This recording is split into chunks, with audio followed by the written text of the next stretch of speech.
ربك، كيف يخرج الاشتياق منتصرا من معركته ضد الحياة، وكيف تتحول الحكمة في لحظات لجنون وطيش وطفولة هوجاء، وكيف يذهب الانتشاء بابن الثرى ليوصله حتى السماء، وكيف يصبح حديث الآهة أطيب من أعذب غناء.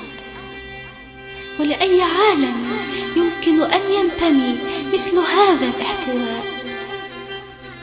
وبأي سحر في الوجود أسرتني من أول لقاء؟ أيها الساري في دمي لا ترحل، ينشدك قلب البقاء، وها هي نبضاتي تهمس أحبك أحبك بعبرات تجري جداول ماء.